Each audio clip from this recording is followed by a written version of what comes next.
Army ने बोला ठीक है, वी विल मेक डू। पूरी कारगिल की लड़ाई तो इंसास से लड़ी गई थी, इंसास वेपन सिस्टम से। I am not a big fan of INSAS, by the way, मैं आपको खोल के बता दूं, मैं इतना बड़ा फैन नहीं हूं उस वेपन सिस्टम्स का। लेकिन अब जैसे हमने AK-203 ली, वो इंडिया में ही बनेगी, कंप्लीट ट्रांसफर ऑफ टेक्नोलॉजी, तो वो टेक्नोलॉजी हमारी हो गई, फिर हम उसको मॉडिफाई करके आगे बेचेंगे दुनिया में। तो ये सब चीजें हो रही, we are improving. You are right, आपका पॉइंट वैलिड है चीमा साहब, कि most of the weapon systems, सब में नहीं पर most of the weapon systems, क्या हमारा इसीलिए जो ऑर्डिनेंस फैक्ट्री है, एक जमाने में वो लेगेसी आइटम चले जा रहे थे, ईस्ट इंडिया कंपनी के टाइम से शुरू थी, उसको तोड़ के 7 कंपनीज बना दी हैं, उसके 7 CEOs बना दिए हैं, और सबको बोला है। आपने ये सुना होगा कि इंडिया का डिफेंस एक्सपोर्ट जो है उसमें कितने 100% इंक्रीज हो गया, 400, 500, 600, 700% इंक्रीज हो गया, ईयर ऑन ईयर इतना इंक्रीज हो रहा है। और ये डिफेंस की चीजें एक्सपोर्ट कर रहे हैं। ये कैसे एक्सपोर्ट हो रही है? Because we have been able to tell the countries that we are improving every day. So today are weapon systems जो हमने इंडिजिनसली इंडिया में बनाए हैं, are they the best? No, but will we become the best tomorrow? Definitely. उसके पीछे लोग पड़ गए हैं हाथ धो के, वो बना देंगे। चीमा साहब, हमारे we have the best scientist in the world, we have the best engineers in the world Cheema साहब। तो हमारा ये मानना है कि जो फेसबुक चला रहे हैं, गूगल चला रहे हैं, और राइफल तो बना ही लेंगे। तो लगाए सबको काम पे। और देखिए चीमा साहब, प्राइम मिनिस्टर मोदी हुक्म दे सकते हैं। जो आपने बोला ना कि क्या ऐसी बात है कि इंस्टीट्यूशंस नहीं है, डिलीवर तो इंस्टीट्यूशन ही करता है। फॉर एग्जाम्पल, अगर मलेशिया को तेजस जेट बेचना है, तो मोदी जी ये तो कह सकते हैं कि इसको एक्सपोर्ट करो। मलेशिया से बात जयशंकर साहब को करनी है, बनाना DRDO ने है, HAL ने बनाना है, एयरफोर्स ने उसको टेस्ट वेस्ट करना है, अपने इनपुट्स देने। तो as a team, it is just that मुझे ऐसा लगता है कि sometimes there are people within India also who say that नहीं, ऐसा they are used to a system ना, इनको आदत पड़ गई है, हिंदुस्तानियों को भी, काफी टाइम से, काफी हिंदुस्तानियों को, कि धीरे धीरे खरामा खरामा काम चलेगा, फिर उसके पास फाइल जाएगी, उसके पास फाइल जाएगी।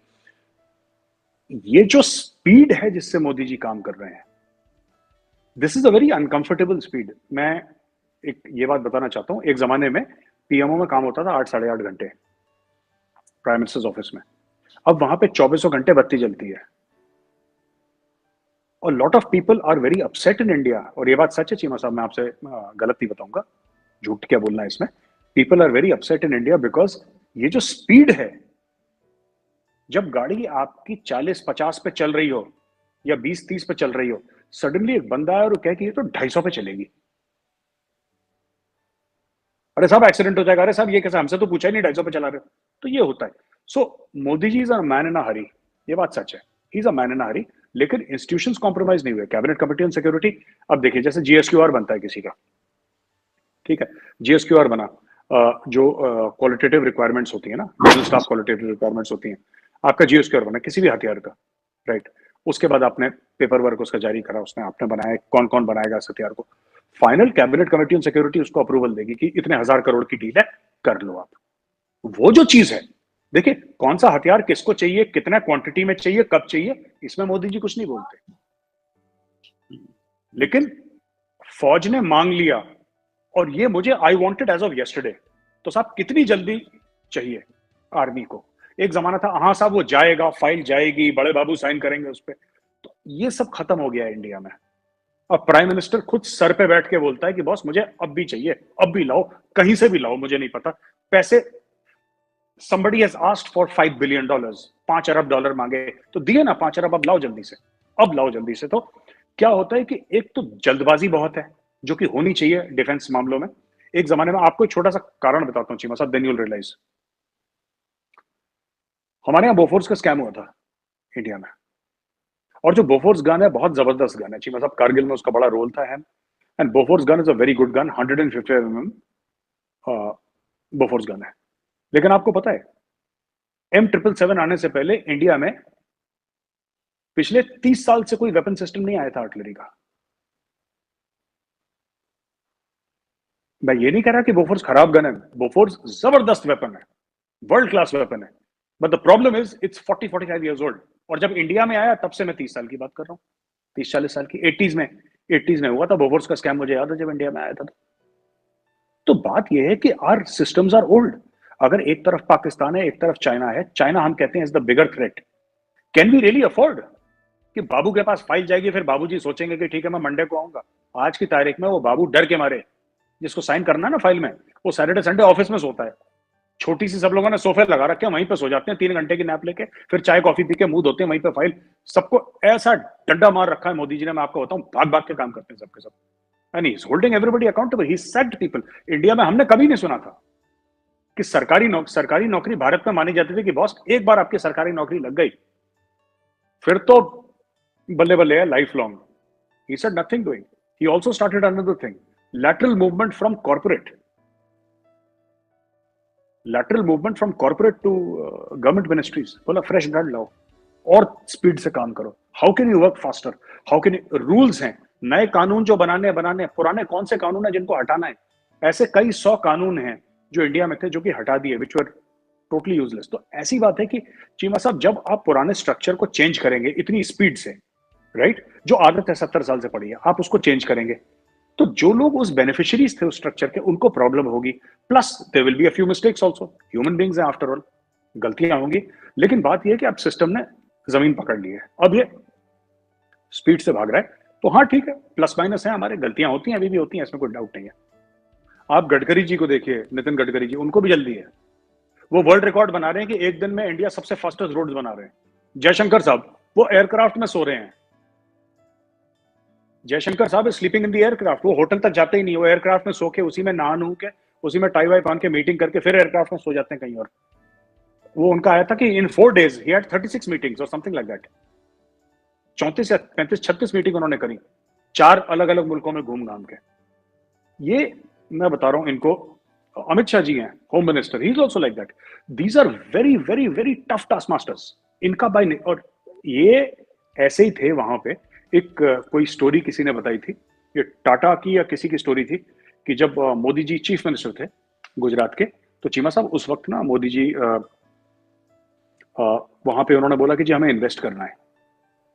तो एयरपोर्ट से लोग होटल जाते हैं, नहाते धोते हैं, अपना रेस्ट वेस्ट करते हैं। अगले दिन चीफ मिनिस्टर ऑफिस से कॉल आता है कि जी आप आ जाइए, तो फिर गाड़ी लेके आप सीएम ऑफिस में जाते हैं। ये मैंने सुना एक स्टोरी ना, मैंने इसका यूट्यूब पे भी है कहीं पे। तो अब पता नहीं, शायद टाटा ग्रुप के साथ थी, किसके साथ पता नहीं, किसके साथ थी, I don't know. Modi ji chief minister बोला साहब हमें कोई फैक्ट्री डालनी है यहाँ पे, बड़ी फैक्ट्री, बिलियंस ऑफ डॉलर्स की इन्वेस्टमेंट। वो एयरपोर्ट पे उतरे हैं, उनको गाड़ी मिली है और बोला है कि साहब चीफ मिनिस्टर ने आपको बुलाया है। और जो जमीन थी, जो उनकी फैक्ट्री के लिए जमीन थी, मोदी जी वहां पे खड़े हुए थे एज चीफ मिनिस्टर। ये लोग आए, इन्होंने हाथ मिलाया और फिर इन्होंने बोला कि साहब वो जमीन के बारे में बात हुई तो कहता खड़े तो इस जमीन पे, आप बताओ क्या करना है, बोलो यहाँ पे और क्या चाहिए मुझसे। तो बोला साहब समझे, बोलो अभी क्या चाहिए, अब भी बताओ क्या चाहिए, अब भी साइन करो, अब भी शुरू करो फैक्ट्री। ये इनका डे 1 से है मामला। ये चीमा साहब आज नहीं है कि 2024 में मैं इलेक्शन जीतूंगा हारूंगा, वो तो जीतना ही है उनको, मोदी जी को। That is not the point. The point is that ये सबके सब सुपर चार्ज हैं। ये प्रॉब्लम इंसोम्निया वाली जयशंकर साहब को भी है, ये नितिन गडकरी साहब को भी है, ये होम मिनिस्टर को भी है प्रॉब्लम रात को ना सोने की। His entire team is like that.